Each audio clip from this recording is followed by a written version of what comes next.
Hi there guys, welcome back. This is Kishore here, founder and CEO of Trade Achievers. So இந்த வீடியோவில் நம்ம என்ன பார்க்க போகிறோம்னு பார்த்தீங்கன்னா நம்மளோட Nifty and bank Nifty review preview தான் பார்க்க போகிறோம். ஸோ நிஃப்டி எப்படி இருக்குன்னு ஃபஸ்ட்டு பார்த்துடலாம். ஸோ நிஃப்டி பார்த்தீங்கன்னா நமக்கு மார்க்கெட் வந்து 23,700 வந்து மார்க்கெட் இப்போ ட்ரேட் ஆகிட்டு இருக்கு. ஸோ ஆல்மோஸ்ட் கிஃப்ட் நிஃப்டி தான் இது.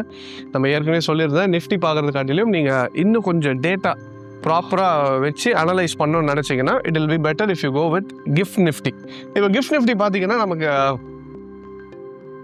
மார்க்கெட் வந்து ஒரு நல்ல சைட்வேஸை வந்து கம்ப்ளீட் பண்ணிவிட்டு அதுக்கப்புறம் மார்க்கெட் ஒரு ஏற்றத்தை பார்த்துச்சு. அது எங்கே போச்சுன்னா அரௌண்ட் 25,000.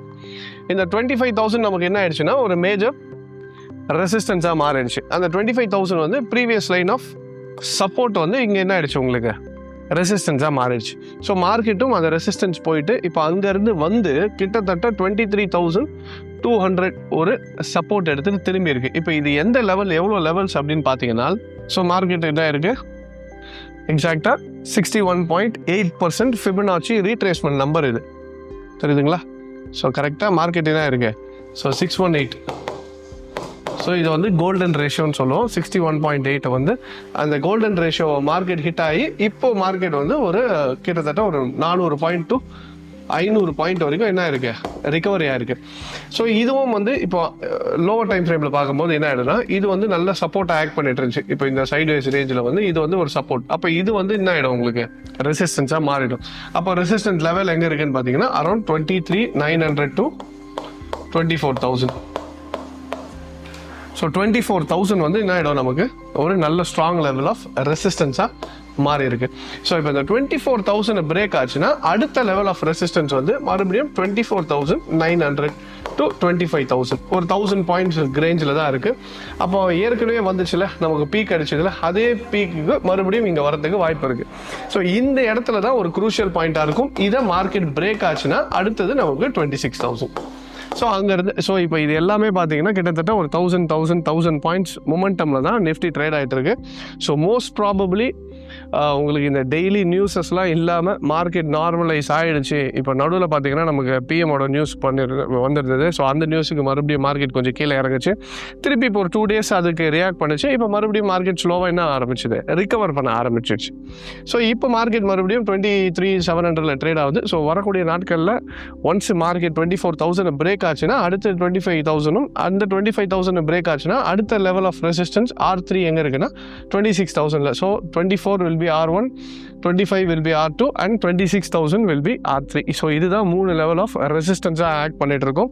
ஸோ ஏற்கனவே நம்ம முன்னாடி வீடியோஸில் ரிவ்யூ பார்க்கும்போது பார்த்துருந்தோம், சேனல் இருந்துச்சு, சேனலில் பிரேக் ஆகிடுச்சு. பிரேக் ஆகிட்டு இங்கே ரெசிஸ்டன்ஸ் ஹிட் ஆகிட்டு இப்போ சைட்வேஸில் போயிட்டு இருக்கு. ஒன்ஸ் இதை பிரேக் ஆகிடுச்சுன்னா அடுத்தடுத்த உச்சங்களை போகிறதுக்கு வாய்ப்புகள் இருக்குது. ஸோ இது நம்ம வெயிட் பண்ணி தான் பார்க்கணும். ப்ளஸ் நம்ம குவார்ட்டர்லி ரிசல்ட்ஸ்லாம் இப்போ வந்துட்டு இருக்கிறதுனால கம்பெனிஸோட ரிசல்ட்ஸும் இது ஒரு மேஜர் இம்பாக்டாக இருக்கும்.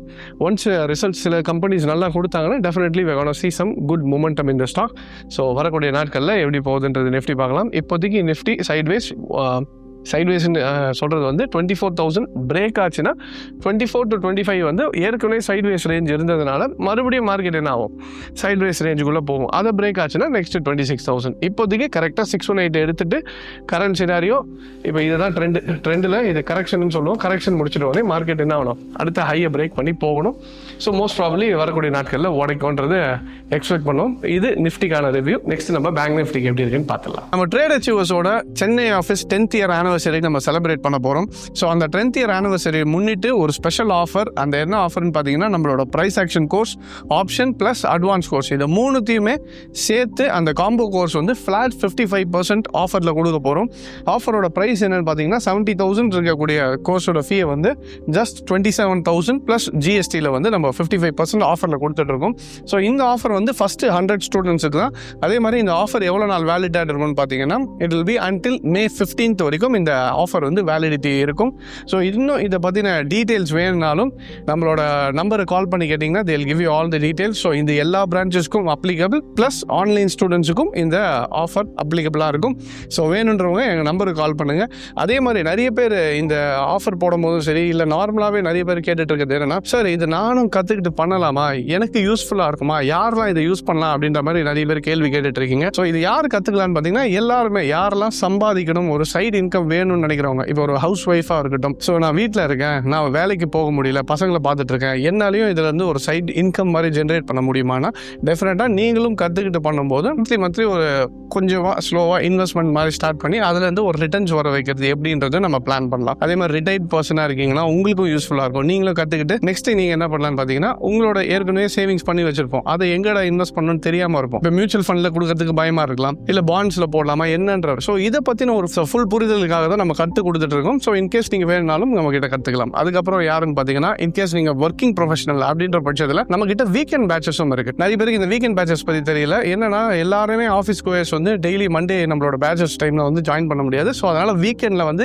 எவ்ரி பெங்களூரில் வந்து ஃப்ரைடேவும், சென்னை, மதுரை, கோயம்புத்தூர் இந்த மாதிரி பிரான்ச்சஸ்லாம் வந்து எவ்ரி சாட்டர்டே வந்து நமக்கு வீக்கெண்ட் பேட்சஸ்ன்னு தனியாக ஒரு பேட்ச் இருக்குது. இன்கேஸ் நீங்கள் அதில் வேணாலும் என்கொயரி பண்ணி ஜாயின் பண்ணிக்கலாம். ஸோ அந்த வீக்கெண்ட் பேட்சஸ்லையும் நீங்கள் பொறுமையாக கற்றுக்கிட்டு வேலைக்கு போகும்போது சைட் பை சைடு எப்படி உங்களோட போர்ட்ஃபோலியோ இன்க்ரீஸ் பண்ணலாம், மந்த்லி ஒரு அடிஷனல் இன்கம் எப்படி ஜென்ரேட் பண்ணலான்றதுக்கு தான் நம்ம சொல்லி கொடுத்துட்டு ரிட்டையர்ட் பர்சனாக இருக்கட்டும், ஹவுஸ் ஒய்ஃபாக இருக்கட்டும், ப்ரொஃபஷனலாக இருக்கட்டும், இல்லை நான் ஸ்டூடெண்ட்டு, நான் காலேஜ் படிச்சுட்டு இருக்கேன், இப்போ இதுலேருந்து என்னோட போர்ட்ஃபோலியோ நான் பில்ட் பண்ணணும்னு முடிவு பண்ணிட்டேன், நான் வந்து ஒரு 30-35 வயசு வரும்போது, 40 வயசு வரும்போது நல்ல ஒரு போர்ட்ஃபோலியோ வெல்த்தோட நான் கிரியேட் பண்ணியிருக்கணும், அதுக்கான ஒரு முறையை நான் எப்படின்னு தெரிஞ்சுக்கணும்னு ஆசைப்படுறீங்கனாலும் அதையும் நம்ம உள்ள சொல்லி கொடுத்துட்டு இருக்கோம். ஸோ இந்த மாதிரி கேட்டகரியில் யாரெல்லாம் நீங்கள் ஒரு அடிஷனல் இன்கம் வேணும்னு நினைக்கிறீங்களோ make use of the offer. So இன்னும் டீட்டெயில் எக்ஸ்பிளனேஷன் வேணுனாலும் எங்கள் நம்பருக்கு கால் பண்ணி கேட்டிங்கன்னா they'll give you all the details. Alright, so I hope to see you soon in Trade Achievers. So இப்போ நெக்ஸ்ட் பேங்க் நிஃப்டி பார்த்தீங்கன்னா, நமக்கு பேங்க் நிஃப்டி வந்து மார்க்கெட் வந்து 54,128 வந்து மார்க்கெட் க்ளோஸ் ஆயிருக்கு. ஸோ பேங்க் நிஃப்டியும் பார்த்தீங்கன்னா கரெக்டாக அந்த கேப் ஃபில்லிங். ஸோ நிஃப்டியில் சொல்ல மறந்துட்டேன், நிஃப்டிலையும் உங்களுக்கு ஒரு கேப் இருந்துச்சு, நான் திருப்பி வேணா காட்டுறேன். ஸோ நிஃப்டிலையும் பார்த்தீங்கன்னா கரெக்டாக அந்த 618 என்ன ஆயிடுச்சு, ப்ரீவியஸாக வந்த கேப் என்ன ஆயிடுச்சு, இங்கே மார்க்கெட் வந்து ஃபில் பண்ணிடுச்சு. ஸோ இதே தான் இப்போ பேங்க் நிஃப்டியில் நமக்கு என்ன இருக்குது, மார்க்கெட் வந்து கேப்பை ஃபில் பண்ணியிருக்கு. So gap has been fill. So இந்த ரேஞ்சை வந்து மார்க்கெட் என்ன ஆயிடுச்சு கம்ப்ளீட் பண்ணிவிட்டு இப்போ திருப்பி ஏறுறதுக்கான வாய்ப்புகள் இருக்குது. ஸோ அதுக்கு முன்னாடி நம்ம ரீட்ரேஸ்மெண்ட் பார்த்தோன்னா, ஸோ மார்க்கெட் வந்து அரௌண்ட் 50 to 618க்கு மிட் ரேஞ்சில் மார்க்கெட் என்ன இருக்குது ரிவர்சல் ஆகிறதுக்கு ட்ரை பண்ணுது. ஸோ வரக்கூடிய நாட்களில் இப்போது இந்த கரெக்ஷன் பேட்டர்னுக்கு எக்ஸ்டென்ஷன் இப்போ நார்மலாக இப்போ ஓகே கரெக்ஷன் முடிஞ்சிச்சு, அடுத்தது இது எவ்வளோ தூரம் போகலாம் அப்படின்றத பார்த்தோம்னா, ஸோ ஃபஸ்ட்டு லெவல் எங்கே வருதுன்னா அரௌண்ட் 58,000. ஸோ முதல் லெவல் எங்கே இருக்குன்னா 58,000 இருக்குது. செகண்ட் லெவல் எங்கே இருக்குன்னா கிட்டத்தட்ட 60,500. ஸோ அடுத்த லெவல் வந்து 60,500 இருக்கு. அண்ட் தேர்ட் லெவல் வந்து all time high, that is around 65,000. So இது வந்து 60,500, இது வந்து 58,000. ஸோ இதெல்லாம் தான் R1 resistance 2 and this will be your resistance 3. ஒருவேளை இந்த ஸ்விங் ஸ்டார்ட் ஆகி கீழே வராமல் பிரேக் அவுட் கொடுத்து நல்ல நியூஸஸ் வந்து மார்க்கெட் திரும்பவும் ஸ்டார்ட் ஆகிடுச்சு, அதோட ரேஞ்சு ஸ்டார்ட் ஆகிடுச்சு, ஃபஸ்ட்டு எதை பிரேக் ஆகணும்னா இந்த லெவலில் பிரேக் ஆகணும். இது எந்த லெவல்னு பார்த்தீங்கன்னா 56,000. இதுதான் ஒரு மேஜர் ஹர்டலாக இருக்கும். ஒரு ட்ரெண்டு இங்கேருந்து மறுபடியும் கரெக்ஷன் ஃபேஸ் வந்துச்சு பார்த்தீங்களா, அந்த கரெக்ஷன் ஃபேஸ் முடிஞ்சிடுச்சு, திருப்பி ட்ரெண்டு சேஞ்சிங் ஃபேஸு மறுபடியும் ட்ரெண்டு கண்டினியூவேஷன் ஆக போகுது அப்படின்றது வந்து எங்கே வரும்னா 56,000 பிரேக் ஆகும். அப்போ 56,000 பிரேக் ஆகிடுச்சுன்னா அடுத்தடுத்த ரெசிஸ்டன்ஸ் வந்து மார்க்கெட் என்ன ஆகலாம், ப்ரீச் பண்ணி பிரேக் அவுட் ஆகி போகிறதுக்கான அதிக வாய்ப்புகள் இருக்குது. ஸோ அப்போ பார்க்க வேண்டிய முக்கியமான இடம் எதுன்னு பார்த்தீங்கன்னா 56,000. இன்னும் ஒரு 2,000 பாயிண்ட் மேலே வந்து மார்க்கெட் ட்ராவல் ஆகிறதுக்கு வாய்ப்பு இருக்குது. அது ஏறுச்சுன்னா 56,000 ஒரு பெரிய ஸ்ட்ராங் லெவல் ஆஃப் ரெசிஸ்டன்ஸை ஆக்ட் பண்ணும். அதை உடச்சதுன்னா அடுத்த ரெசிஸ்டன்ஸை நோக்கி பேங்க் நிஃப்டி போகிறதுக்கான வாய்ப்புகள் இருக்குது. ஸோ வரக்கூடிய நாட்களில் தான் தெரியும். ஸோ இப்போதைக்கு நிஃப்டி அண்ட் பேங்க் நிஃப்டி பார்த்தீங்கன்னா அந்த கரெக்ஷன் ஃபேஸை முடிச்சுட்டு ஒரு புல் பேக் கொடுத்துருக்கு. அந்த புல் பேக் எவ்வளோ தூரம் இன்னும் ஸ்ட்ராங்காக மேலே போகுதுன்றது வரக்கூடிய நாட்களில் எப்படி இருக்குன்னு பார்க்கலாம். ஸோ இதுதான் ஆனால் ரெசிஸ்டன்ஸ் லெவல்ஸ். நீங்கள் இதை வச்சு ட்ரேட் பண்ணுங்கன்னு சொல்ல, இதெல்லாம் ரெசிஸ்டன்ஸ் லெவல். நீங்கள் ட்ரேட் பண்ணுறதுக்கு முன்னாடி உங்களோட ஃபினான்ஷியல் அட்வைசரை கேட்டுட்டு உங்களோட டிஸ்கிரிப்ஷன் யூஸ் பண்ணிட்டு ட்ரேட் பண்ணுங்கள். This is not for calls, just for educational purpose. ஒரு டெக்னிக்கல் எப்படி ஒர்க் ஆகுதுன்றதை சொல்லிக் கொடுக்கணுன்றதுக்காக காமிச்சிட்டு இருக்கோம். ஸோ இதை வச்சு தயவுசெய்து ட்ரேட் பண்ண வேண்டாம். ஜஸ்ட் ஒரு டெக்னிக்கலாக மார்க்கெட் எப்படி ஒர்க் ஆகுதுன்றது மட்டும் புரிஞ்சுக்கோங்க. Alright, so I hope this video was useful and thank you very much for joining. Take care.